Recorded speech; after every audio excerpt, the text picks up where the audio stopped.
do ancião. Que bom nos encontrarmos juntos para esse momento de capacitação teológica, estudando a Bíblia, a palavra de Deus. Falando em Bíblia, você recebeu a Bíblia do ancião? Está gostando dela? A igreja aprecia muito o seu trabalho. E a igreja achou nesse trabalho conjunto entre os campos, as uniões, a divisão sul-americana, que a Bíblia tinha que chegar nas mãos do ancião. Ter uma Bíblia especial para o ancião. E hoje é bom sabermos que os anciãos da igreja têm uma Bíblia do ancião com inário, com algumas informações importantes que o ancião encontra nela, né? E nesse momento de capacitação teológica, nós vamos continuar falando do Espírito Santo. É possível que tenha assistido, acompanhado a capacitação que já tivemos, ou poderia até em um outro momento, mas é bom saber que o Espírito Santo deseja nos acompanhar. Na Bíblia fala do Espírito Santo. O que a Bíblia fala do Espírito Santo? O Espírito Santo é um tema muito controvertido. Muitas pessoas apresentam alguns temas polêmicos. E então surgem algumas perguntas. O Espírito Santo é divino? O Espírito Santo realmente pode agir nas nossas vidas como pessoa e transformar as nossas vidas para um encontro pessoal com Jesus? Para esse encontro, nós temos convidado mais uma vez o pastor Edilson Valiante. Pastor Edilson Valiante, muito obrigado por ter nos acompanhado mais uma vez. Privilégio. Um encontro lindo para falarmos do Espírito Santo. Sim. Eu sei, o senhor tem ensinado muito na escola de teologia com relação ao Espírito Santo, porém eu gosto especialmente porque o senhor ama esse tema e apresenta esse tema com muito amor. E nós precisamos conhecer melhor o Espírito Santo. E especialmente, quem sabe hoje, nós precisaríamos compreender um pouquinho melhor o tema da divindade do Espírito Santo. Vamos abrir a Bíblia, mas antes de abrir a Bíblia, vamos pedir a presença de Deus conosco. Bom Pai, nós te agradecemos pelas tuas bênçãos. Te agradecemos porque o Senhor deseja abençoar as nossas vidas. Te agradecemos pelo trabalho de Cristo Jesus feito pela nossa salvação. Porém, te agradecemos pelo trabalho do Espírito Santo nas nossas vidas. Nessa oportunidade, mais uma vez, ao abrirmos a tua palavra, precisamos da tua presença conosco. Por favor, venha estar conosco aqui. Abençoa o pastor Edilson a nos apresentar a tua verdade e permite, bom Pai, que depois desse encontro de capacitação, nós possamos estar mais cheios do poder do Espírito Santo nas nossas vidas. Amém. Nós te pedimos no nome de Jesus. Amém. Amém.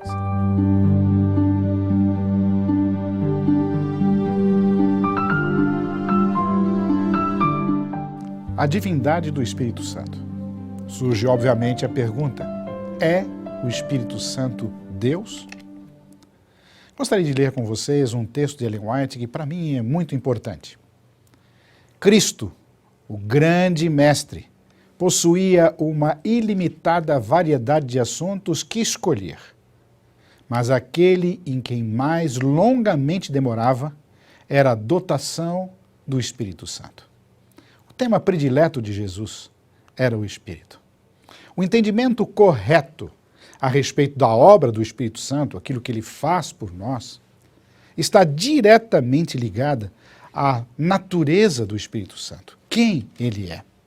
Somente se eu compreender corretamente quem o Espírito Santo é, portanto, poderia apreciar com muito mais cuidado o que ele faz por mim e vou saber naturalmente recebê-lo devidamente e adorá-lo de forma conveniente. Por que a questão a respeito da divindade do Espírito Santo é tão polêmica? Porque alguns aqui e ali sempre colocam dúvida em relação à divindade do Espírito Santo. Algumas pessoas atestam a personalidade do Espírito Santo, mas descreem da sua divindade. Primeiro tem a ver com a doutrina de Deus, com o próprio Deus. Lidar com Deus não é um tema simples, fácil. As pessoas têm dificuldade, nós temos, na nossa razão, dificuldades em compreendermos todos os meandros da divindade. Nossa mente é limitada. Em segundo lugar, porque tem que ver com a questão da verdade. É a verdade bíblica um ensinamento pagão ou entrou no meio cristão de forma espúria? A divindade do Espírito Santo, em outras palavras, pode ser reconhecida e identificada na Bíblia? Alguns fatores porque a doutrina do Espírito Santo pode ser dificilmente compreendida ou algumas têm dificuldade em entendê-la, é que o ensino a respeito do Espírito Santo não se apresenta de forma, eu diria, tão intensa como o ensino sobre Deus, o Pai e o Filho Jesus Cristo. Não há dúvida nenhuma a respeito da divindade do Pai na Bíblia. E o Novo Testamento, e mesmo o Velho, não deixam muitas dúvidas a respeito da divindade do Filho. Por quê? Porque eles são descritos de forma intensa. Não há na Bíblia uma descrição tão intensa a respeito do Espírito Santo quanto no Pai e no Filho. O Espírito Santo é menos nítido, portanto, do que o Pai e o Filho. Eu diria que o Espírito Santo tem uma das virtudes que só é encontrada na essência do cristianismo, que é a humildade. Só o cristianismo tem a humildade como virtude. Com isso, eu não estou dizendo que o Pai não é humilde e que nem Jesus Cristo deixou de sê-lo. O que eu estou dizendo é que, em sua natureza, o Espírito Santo revela extrema humildade. Além disso, a palavra Espírito é, de alguma forma, para nós, abstrata. Porque não está associado com algo específico, algo intangível. O Pai, nós temos uma figura muito próxima, nós entendemos, temos relações. Em relação ao Filho, ele andou conosco. As descrições dos evangelhos são claras e objetivas.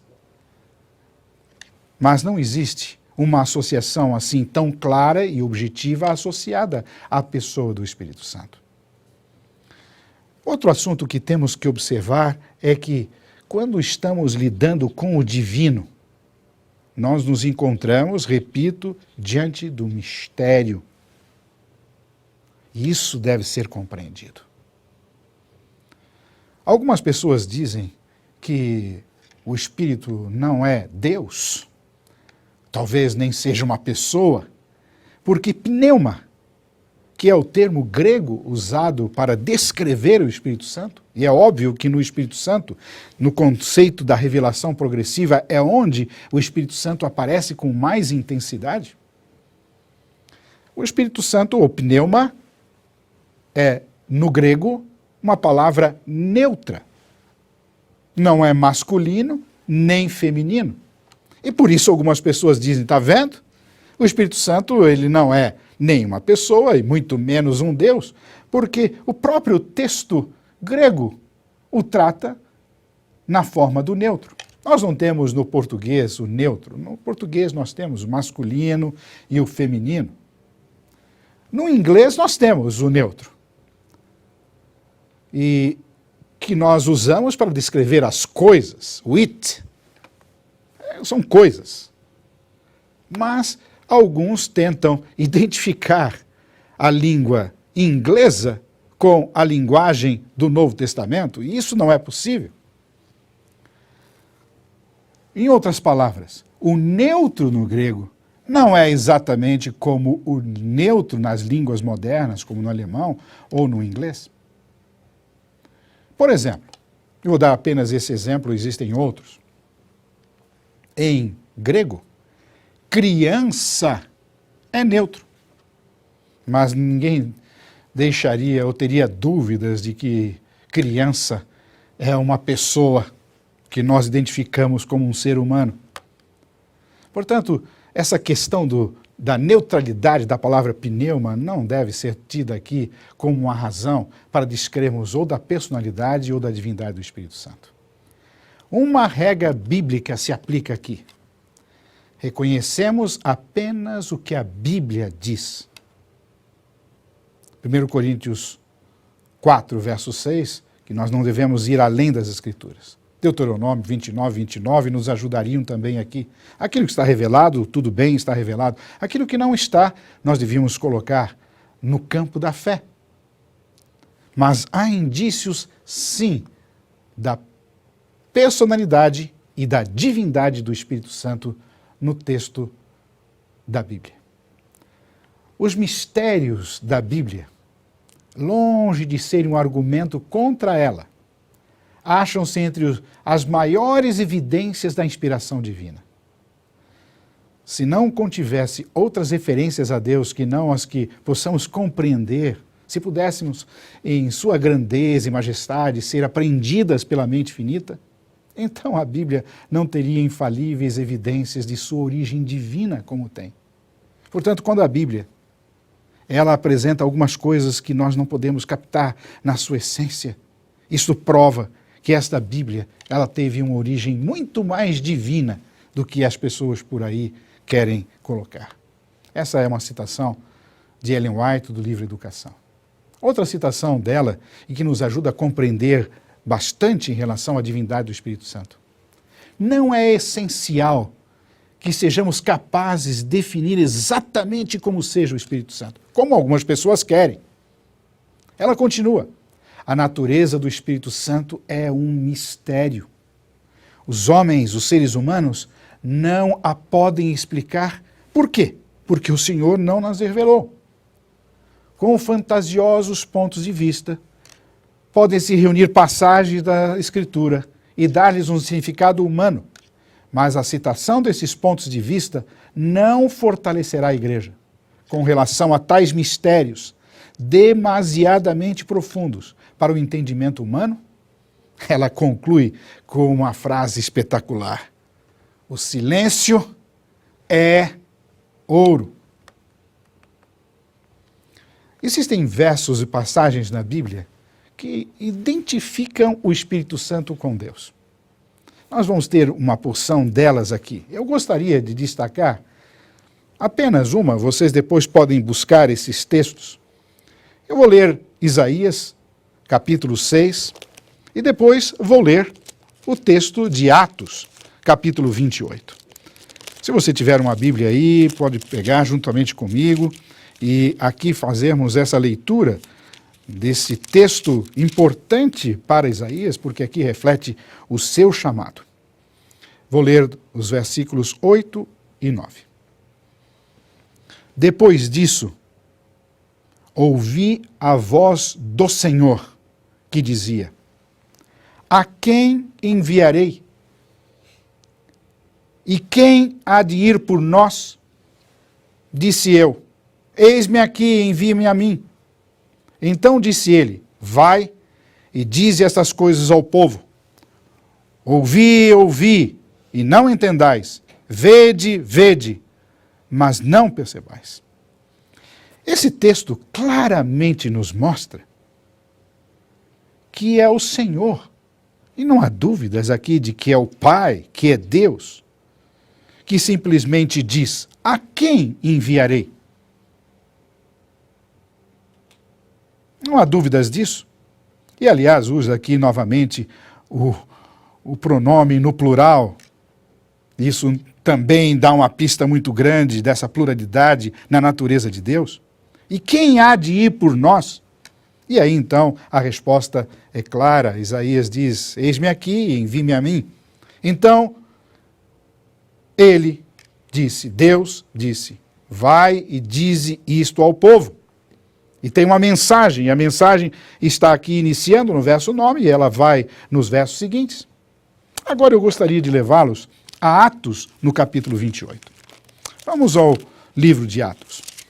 Atos, escrito por Lucas, no capítulo 28, bem lá no finalzinho do livro de Atos.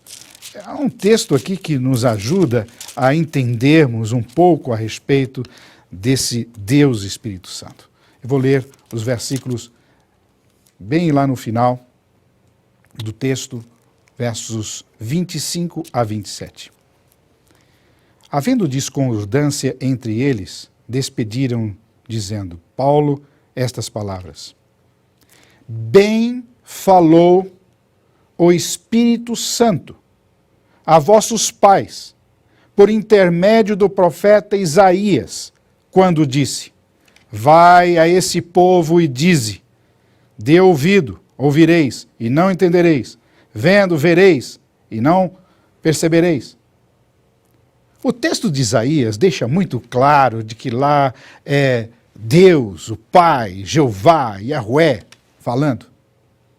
E aqui o texto de Atos não deixa dúvida. Paulo é claro e específico que quem falou aos nossos pais, por intermédio de Isaías, que foi o mensageiro dessa mensagem, foi o Espírito Santo. Portanto, existem vários versos na Bíblia onde nós encontramos esse paralelo. Isso acontece em Êxodo, no capítulo 17, verso 7. Salmo, em comparação com Hebreus, capítulo 3. Aparece em Jeremias, capítulo 31, em Hebreus 10. Ali no Velho Testamento, não há dúvida, é Deus falando, mas o Novo Testamento diz, é o Espírito Santo. Algumas coisas parece que, muito claras àquele que quer ver ou quer compreender a palavra de Deus. Há textos em que o próprio Velho Testamento identificam como sendo Deus, num verso, e no seguinte, o Espírito Santo. É o caso de 2 Samuel, capítulo 23, verso 2, e em seguida, o verso 3.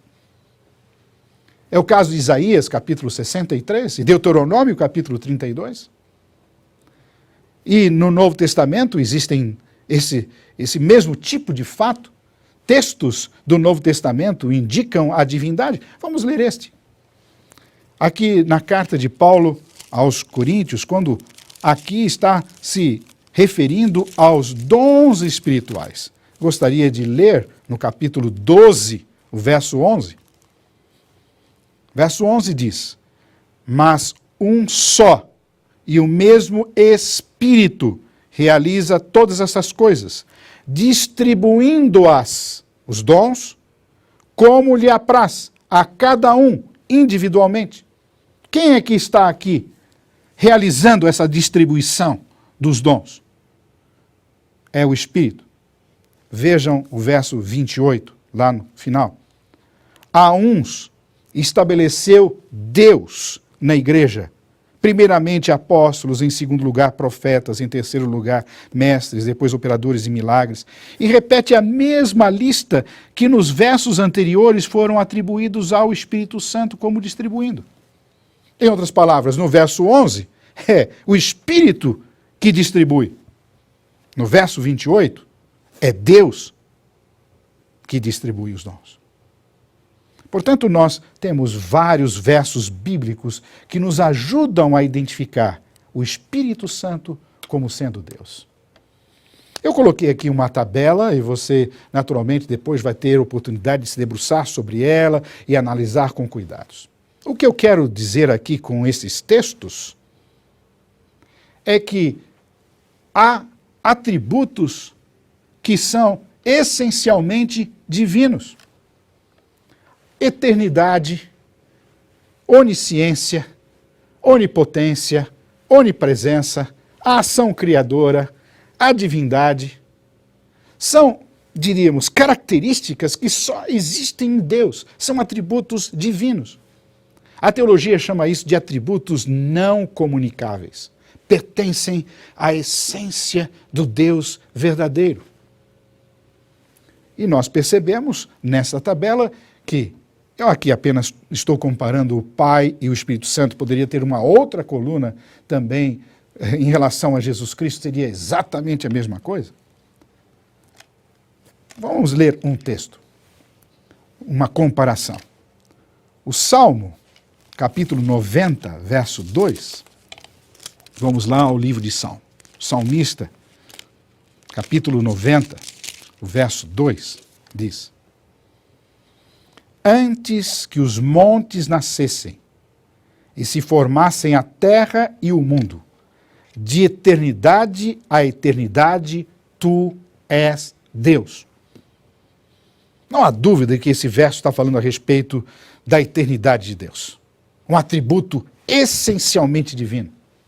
Mas o texto de Hebreus, no capítulo 9, o verso 14, traz-nos uma revelação importante. Hebreus 9, verso 14. Muito mais o sangue de Cristo, que pelo Espírito eterno a si mesmo se ofereceu sem mácula a Deus, purificará nossa consciência de obras mortas para servirmos ao Deus vivo. O Salmo, Deus é eterno. Eu creio que ninguém tem dúvidas da eternidade de Deus. Mas eu queria deixar muito claro que aqui, Hebreus capítulo 9, diz que o Espírito Santo é eterno. E assim poderíamos seguir em relação à onisciência, onipresença. E mais tarde eu vou fazer referência à ação criativa do Espírito Santo. Eu creio que isso é importante. Na Bíblia existem características, atributos que são divinos e são atribuídos ao Espírito apenas como uma recapitulação. O Espírito é eterno, é onipresente, é onisciente, ele revela o futuro, é santo e bom, é onipotente ou todo-poderoso. Esses atributos são divinos e são realmente atribuídos ao Espírito Santo. O Espírito Santo é ativo na criação.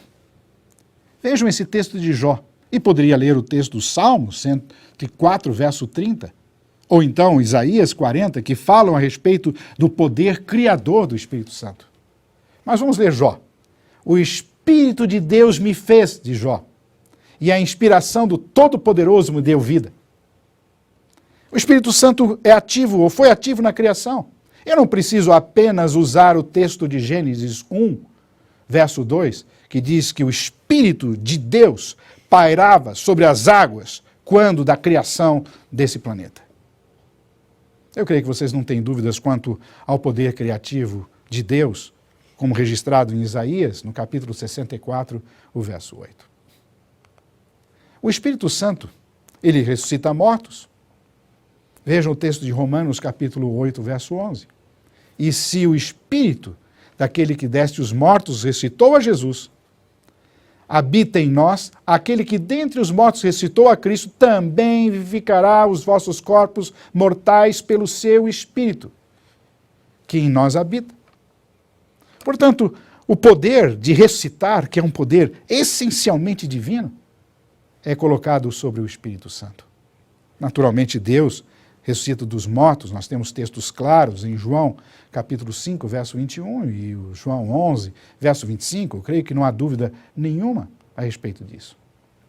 E quanto à inspiração da Bíblia, a inspiração profética, Deus inspira. Toda a Escritura é inspirada por Deus, diz Paulo em 2 Timóteo. Mas em Pedro, na segunda epístola, um verso conhecidíssimo, verso 1, verso 21 diz: mas os homens santos de Deus falaram inspirados pelo Espírito Santo. Deus inspirou. E porque o Espírito Santo é Deus, ele também inspira. Ou será que um ser que não seja Deus pode inspirar? O Espírito Santo dá vida, assim como Deus dá vida. O Espírito vivifica. O Espírito Santo renova. É da renovação do Santo Espírito, diz Tito, capítulo 3, verso 5.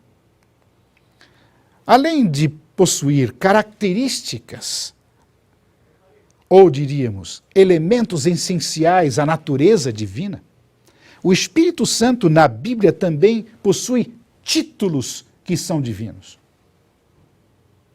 Ele é chamado na Bíblia de Senhor. Ele é chamado na Bíblia de Deus. Nós vamos ver esse verso com um pouco mais de cuidado à frente. Ele é chamado de verdade. e ele também é chamado de vida. Esses são títulos. Jesus disse, eu sou a ressurreição e a vida. E Romanos capítulo 8, verso 10 diz que o Espírito Santo é vida. Jesus diz que ele é a verdade. E 1 João capítulo 5, verso 6 diz que o Espírito Santo é verdade. Portanto, são títulos divinos atribuídos ao Espírito Santo.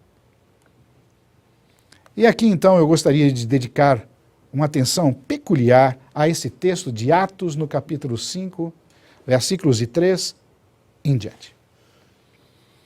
Esse, para mim, é um dos textos mais preciosos a falar a respeito do Espírito Santo e a sua divindade.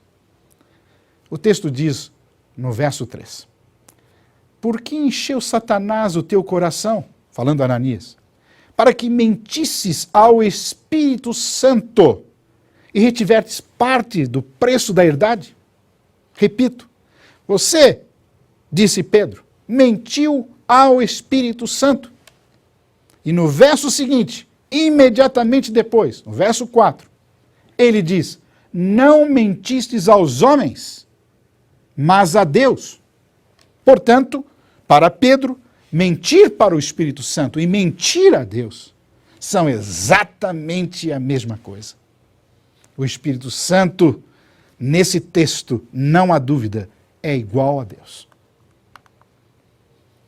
O Espírito Santo está ligado também à adoração. Algumas pessoas dizem que no texto bíblico não existe nenhuma referência ao Espírito Santo como um ser que deve ser adorado. Fazem referência especialmente ao livro de Apocalipse, onde Deus é adorado de forma semelhante à adoração do Filho, especialmente nos capítulos 4 e 5 de Apocalipse. Está vendo? Aqui só existe adoração ao Pai e ao Filho, o Cordeiro. Onde está o Espírito? E dizem, não existe referência bíblica da adoração do Espírito Santo. Será? Vamos ao texto bíblico. Em Salmo, no capítulo 95, versículos 6 a 9, nos diz. É um texto conhecido. Ó vinde, adoremos e prostremo-nos. Ajoelhemo-nos diante do Senhor que nos criou. Se hoje ouvirdes a sua voz, não endureçais os vossos corações, assim como na provação e no dia da tentação do deserto, quando vossos pais me tentaram, me provaram e viram a minha obra. Esse texto deixa claro que aqui nós devemos adorar a Deus, o Senhor, ouvirmos a sua voz. Ele nos aconselha a termos um coração receptivo. Mas olha o que diz o texto de Hebreus.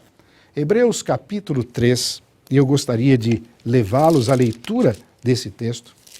Os versículos de 6 em diante nos trazem uma ideia que deve ser bem compreendida nesse momento.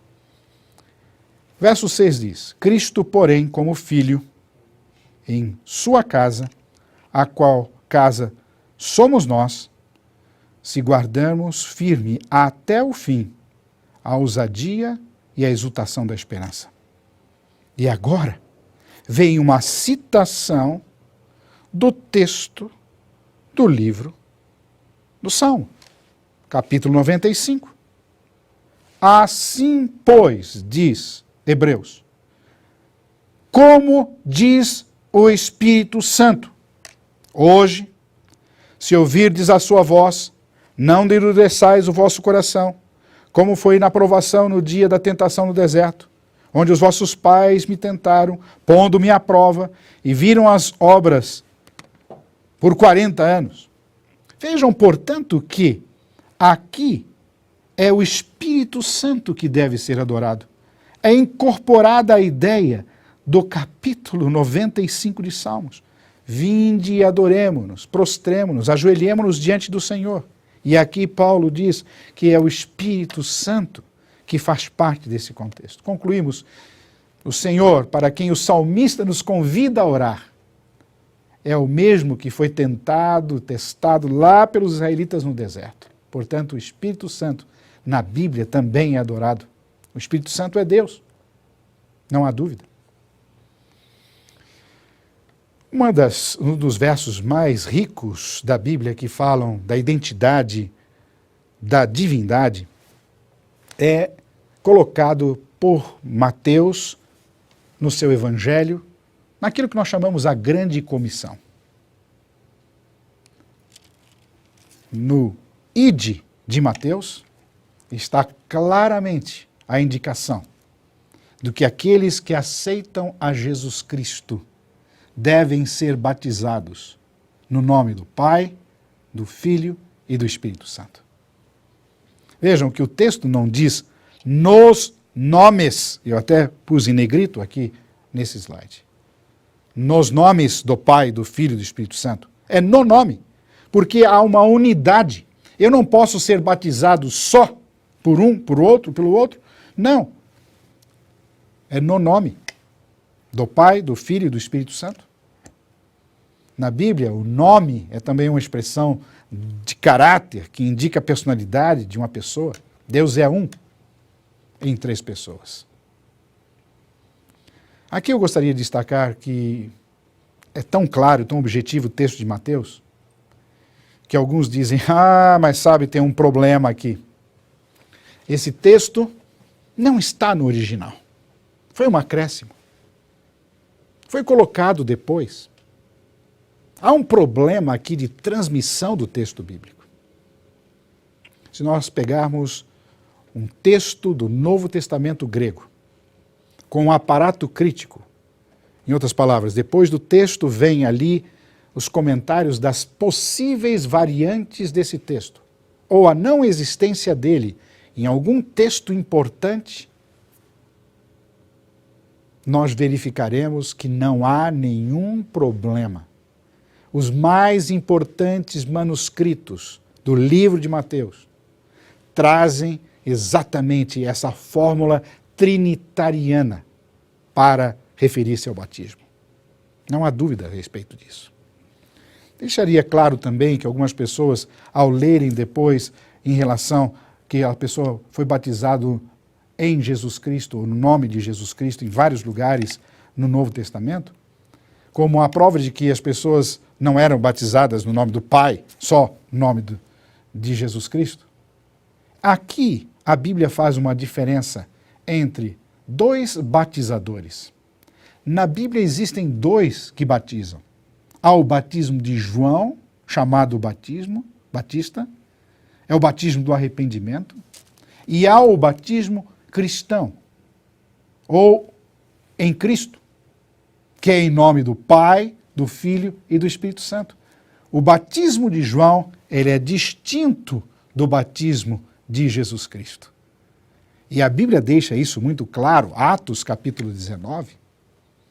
Portanto, eu gostaria de concluir aqui esse comentário desse verso da Grande Comissão, dizendo que não há dúvidas, esse texto de Mateus, cuja fórmula batismal é trinitariana, está presente de forma clara e evidente no texto do Novo Testamento. As 3 pessoas são mencionadas juntas em vários outros lugares. Em ligação aos dons espirituais, no capítulo 12. Em 2 Coríntios, eu gostaria de ler aqui a divergência em algumas Bíblias em relação a se é versículo 13 ou versículo 14. Algumas Bíblias diferem na parte dos versos finais da 2ª carta de Paulo. Na minha Bíblia é o 13, na maioria das Bíblias, portanto a revista e atualizada, traz como sendo o verso 13. É um texto trinitariano indiscutível. A graça do Senhor Jesus Cristo e o amor de Deus e a comunhão do Espírito Santo sejam com todos vós. A mesma coisa acontece em Pedro, no capítulo 1, versos 1 e 2, na primeira epístola de Pedro. Existe, entretanto, um verso que nós deveríamos gastar um pouco e termos atenção. Se nós pegarmos o texto como está aqui na minha Bíblia, em 1 João, lá no Evangelho, na carta, 1 João, capítulo 5, o versículo 7 diz: Pois há 3 que dão testemunho no céu: o Pai, a Palavra e o Espírito. E estes 3 são um. Apenas a leitura do início do verso 8. E 3 são os que testificam na terra: o Espírito, a água e o sangue. Esse verso, ele é espetacular, porque seria um verso tremendamente explícito a respeito da divindade. O Pai, a Palavra, o Cristo e o Espírito Santo. Esses 3 são um. Que declaração! Mas eu tenho que dizer que esse texto não está realmente no original. Esse texto não está, ou não se encontra, nos melhores manuscritos, mais antigos manuscritos do Novo Testamento, na primeira carta de João. Essa é chamada a coma joanina, um acréscimo joanino. Nas Bíblias mais modernas, esse texto ou ele é ausente, ou ele está entre colchetes, indicando que realmente ele não é um texto original. Como ele está aqui, portanto? Como aparece essa indicação? Em algumas Bíblias, como a Almeida Revista e Corrigida, está dentro do texto sem nenhuma distinção. Eu diria que nós não podemos usar esse texto para provarmos a divindade de Jesus.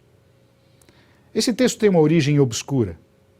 Ele deve ter surgido por volta do ano 800 depois de Cristo, possivelmente para combater alguma tendência ariana, alguma heresia que existia em relação ao Espírito Santo. Alguém achou que seria melhor sintetizar o pensamento que nós já vimos, que é bíblico em relação à divindade, num texto mais explícito. A Vulgata Latina, que é a tradução em latim, que foi o texto oficial da Igreja, ou é o texto oficial da Igreja Católica ainda hoje, como texto bíblico fiel, acabou incorporando esse verso no seu texto. E de forma muito curiosa, quando depois da Reforma, do século XVI, houve ali um despertamento pelo iluminismo, pelos textos originais. O primeiro Novo Testamento, que continha o texto grego impresso por Erasmo de Roterdã, não possuía 1 João 5,7 desta forma. E ele, não sabemos por que razão, deixou que esse texto fosse incorporado em edições seguintes. Ele sabia que não era um texto que estava nos melhores textos, mas ele incorporou. E como o texto de Erasmo de Roterdã, nas edições seguintes, foi usado para traduzir, possivelmente João Ferreira de Almeida tinha esse texto de grego para traduzir para o português, esse texto acabou sendo incorporado na nossa Bíblia. Mas de forma bem objetiva, nós não devíamos usar 1 João 5,7. Agora, isso não nos autoriza a dizermos que em Mateus, capítulo 28, verso 19, vejam só, será que está no original? Não há dúvida. Hoje os estudiosos, eu diria verdadeiros cientistas, na busca do texto mais preciso, não deixam dúvida. E não podemos comparar Mateus, capítulo 28, verso 19, que está no original, a fórmula trinitariana do batismo, com o texto espúrio, a coma joanina, de 1 João 5, verso 7. Há outros textos que nos ajudam a compreender, pelo menos em relação a como Jesus entendia ser o Espírito Santo. No grego existem duas palavras para outro. alós e heteros. Heteros quer dizer um outro de natureza diferente. Mas alós quer dizer um outro, mas com a mesma essência, com a mesma natureza. Em João, no capítulo 14, ele traz isso tanto no verso 16 quanto no verso 18, ele usa alós, outro consolador, um outro da mesma espécie. E repete isso de novo no verso 18. Não vos deixarei órfãos, mas voltarei para vocês. Esses textos nos ajudam a entendermos o texto. O Consolador não era uma pessoa que tinha uma essência, uma natureza diferente do próprio Cristo. E os pronomes relativos, que são masculinos e aparecem em relação ao neutro pneuma. Aqui eu tenho que tomar um pouco de cuidado para tentar explicar de forma bem objetiva a vocês. O exemplo primeiro que eu trago é João 14. Algumas pessoas dizem que os pronomes relativos usados nesse verso 26 são masculinos e por isso daria ao autor do Evangelho de João uma compreensão a respeito da divindade do Espírito Santo, porque Espírito é neutro, e ele quis dar então uma ênfase especial, usou um pronome relativo masculino para identificar uma construção de um sujeito que é neutro. Alguns textos que tentam provar a divindade do Espírito Santo se valem desse argumento. Mas eu gostaria de dizer para vocês que isso não procede. Eu tenho que ser objetivo, eu tenho que ser honesto. A compreensão real desse verso, ou da existência desse pronome relativo masculino, ekenos, no texto aqui, é óbvio. O texto diz, mas o Consolador, que é masculino, Parakletos, o Espírito Santo, a quem o Pai enviará o meu nome, esse é quem nós, masculino, vos ensinará todas as coisas, vos fará lembrar de tudo o que eu tenho dito. Aqui, no caso, a expressão consolador masculino é que está concordando com o pronome relativo é quem nós. Esse vos ensinará. Aqui o Espírito Santo, a quem o Pai enviará em meu nome, é um aposto, é um explicativo, é uma forma de clarear a ideia, explicar quem é o Consolador. Portanto, aqui a concordância está correta. O texto concorda. Consolador é masculino, é quem nós é masculino. Portanto, não existe aqui uma real prova a respeito da divindade do Espírito Santo. O mesmo acontece em João, no capítulo 15, também no verso 26. Quando, porém, vier o Consolador, que eu vos enviarei da parte do Pai, o Espírito da verdade, que dele procede, esse, o Consolador, dará testemunho de mim. Masculino, masculino. Há uma interposição, uma explicação em relação ao Espírito, que é neutra no meio. Isso não é uma prova da divindade. Eu gostaria de colocar diante de vocês algumas considerações. Vivemos num período da contrafação. Ellen White nos deixa claro que, nos últimos dias, haveria um despertamento religioso, um falso revamento, um movimento de reforma espúria. E que esse revamento estaria fundamentado em cima de milagres, maravilhas, que pretensamente seriam relacionadas com o Espírito Santo. Mas a Bíblia nos deixa clara que o Espírito o verdadeiro espírito, o verdadeiro movimento de reavivamento e reforma, conduzido pelo Espírito Santo, nos leva a toda a verdade. Não apenas a 99% da verdade. Portanto, é muito simples nós separarmos a contrafação do falso movimento movido pelo Espírito do verdadeiro movimento movido pelo Espírito.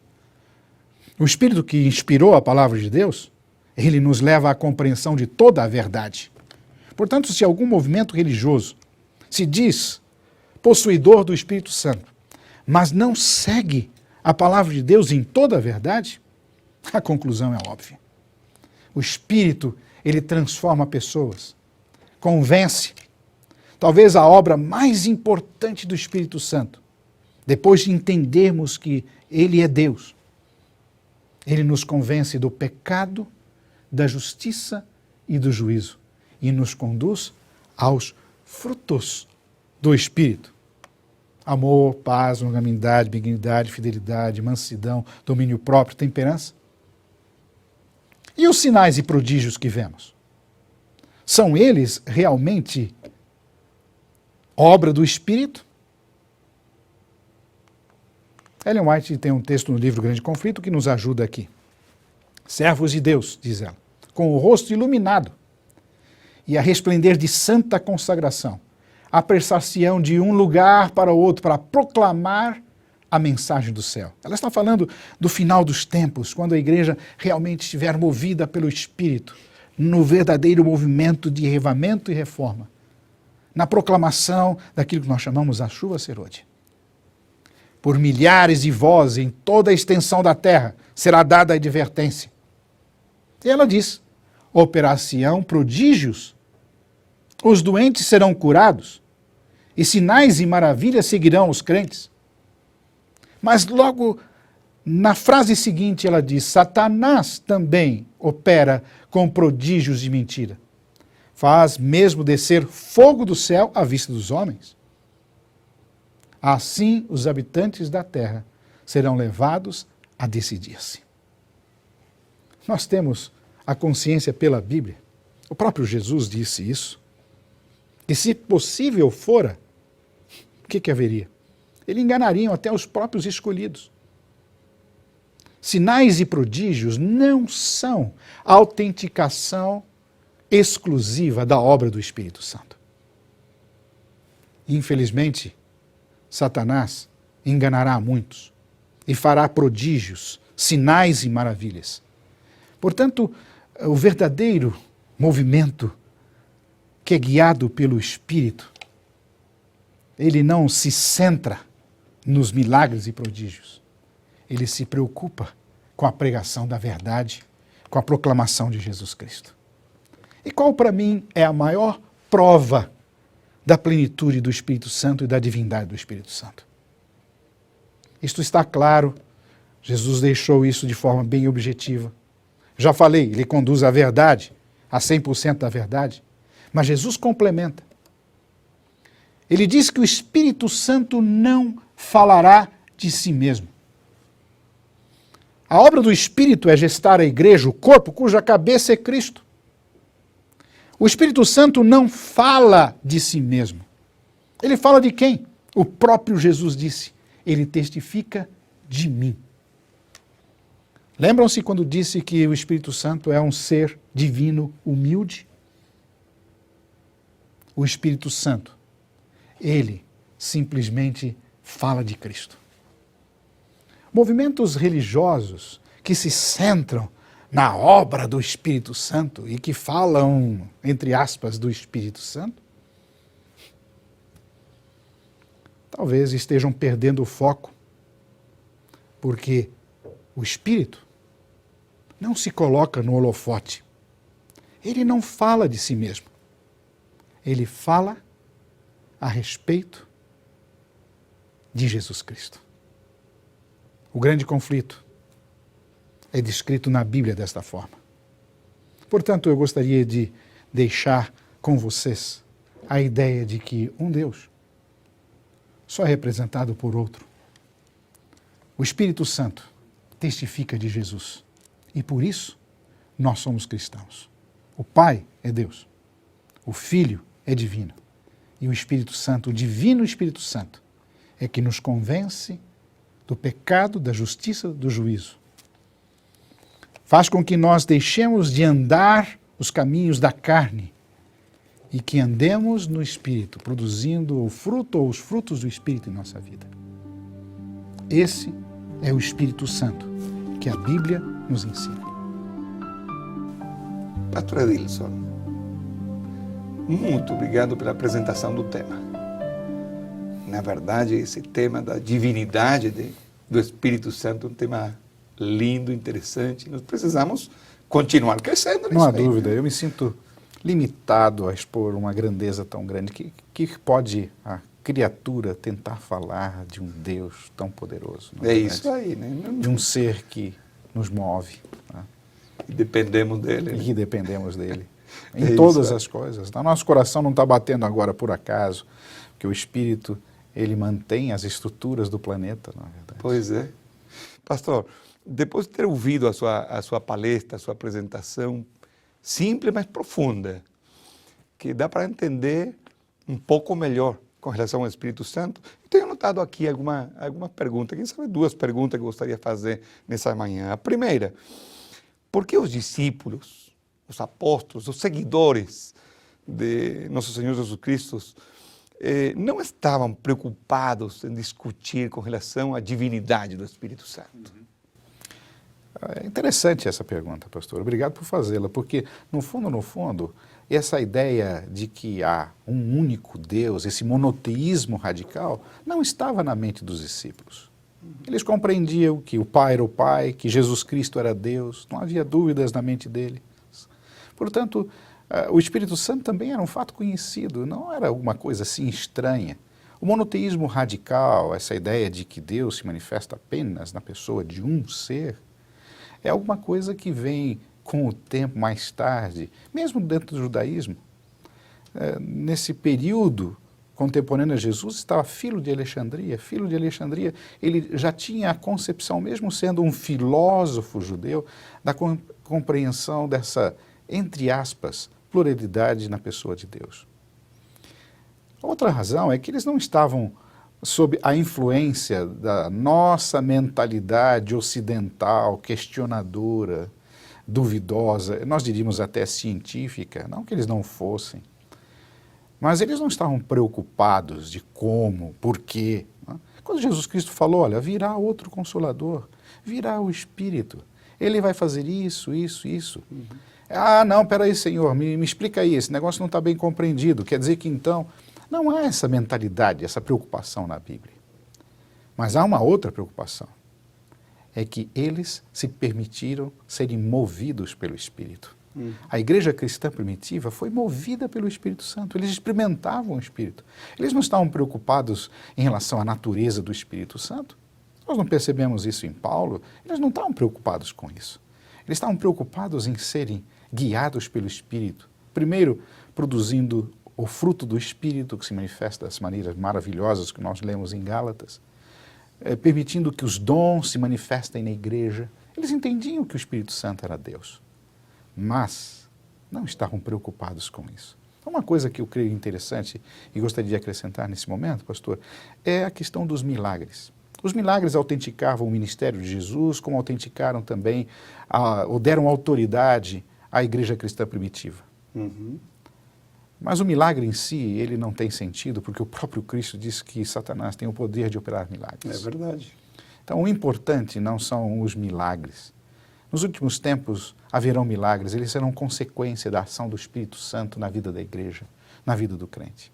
Mas que o milagre não substitua a autoridade e o poder de Jesus Cristo e do Espírito sobre a igreja.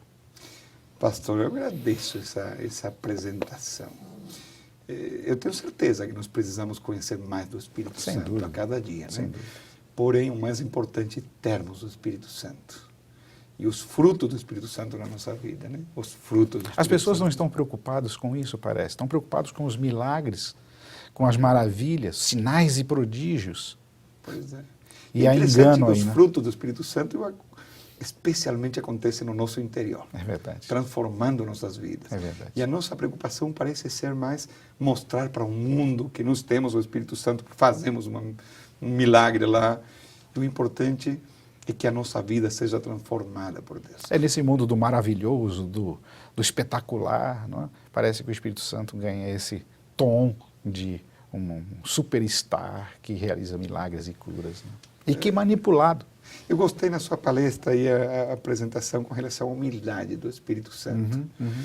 Nós temos que aprender Não há dúvida. que há pessoas com quem nós compartilhamos o tempo aí, eles não precisam ver que nós somos pessoas que conhecemos muito, que fazemos coisas, que eles possam ver que nós estamos vivendo a vida cristã. Exatamente. Que nós somos mais parecidos com Jesus. Pastor, uma outra coisa, na sua palestra, o senhor falou que apenas no Novo Testamento aparecem 2 batizadores, Jesus e João Batista. Então, vem uma pergunta, porque há algumas pessoas que dizem que o Espírito Santo também batiza. Nós poderíamos concordar com essa opinião? Interessante. Há o batismo de João e ao batismo cristão, ou de Jesus Cristo. Jesus nunca batizou, ele mesmo nunca batizou, mas há o batismo de Jesus Cristo, né? Que é o batismo cuja fórmula batismal é uma fórmula trinitariana, refletindo que na experiência do batismo é uma experiência trinitariana, né? É um novo nascimento. A experiência que Jesus Cristo teve com Nicodemos, registrada em João no capítulo 3, nos deixa claro isso. Que aquele que é nascido de novo, ele participa de uma experiência além da experiência da água. Aliás, o próprio João disse isso, né? Eu batizo com água, mas virá aquele que batizará com o Espírito. Então, Jesus deixou claro para Nicodemos que o batismo cristão é um batismo da água e Espírito. Por que eu enfatizo isso, pastor? Porque as pessoas hoje, quando são batizadas, parece que elas não têm a percepção de que foram batizadas com o poder do Espírito Santo para viverem uma vida sem pecado. Foi apenas um gesto mecânico. Na realidade, não tem nada de sagrado nem de especial naquela água, mas não há dúvida nenhuma que a pessoa agora ela está pronta a produzir na sua vida ou deixar-se influenciar com os frutos do Espírito. E por isso que Jesus Cristo, o batismo de Jesus é um batismo muito mais completo, pleno. Aliás, todas as virtudes cristãs, arrependimento, confissão, fé, oração, comunhão com Deus, são experiências diárias. Ellen White nos aconselha de forma muito categórica que nós devemos permitir que o Espírito Santo esteja conosco diariamente, que nós sejamos batizados com o Espírito Santo diariamente. Essa deve ser a nossa oração, deve ser a oração de todo líder da igreja. Então, o batismo de Cristo, ele se repete a cada dia na experiência do crente, através da ação do Espírito Santo que Jesus Cristo, de acordo com o texto da palavra de Deus, envia ao nosso favor. Obrigado, pastor. Vamos pedir a Deus que Ele possa agir nas nossas vidas. Bom Pai, muito obrigado por ter nos dado mais uma vez a oportunidade de estudar a Tua revelação. Nós precisamos ser cheios do Espírito Santo. E que os frutos do Espírito Santo possam estar presentes nas nossas vidas. Por favor, bom Pai, especialmente nos ajude para sermos mais parecidos ao Espírito Santo, sendo humildes e agindo para ajudar outras pessoas. Não para que eles saibam que nós temos a verdade, porém para que eles conheçam Jesus. Bom Pai, muito obrigado por ter nos acompanhado e abençoado nesse momento de estudo. E nos acompanhe, nos abençoe para cumprirmos a cada dia da melhor maneira possível a nossa tarefa. Acompanhe a cada ancião, abençoa a sua família e abençoa a igreja que lhe cuida. Nós te pedimos no nome de Jesus. Amém.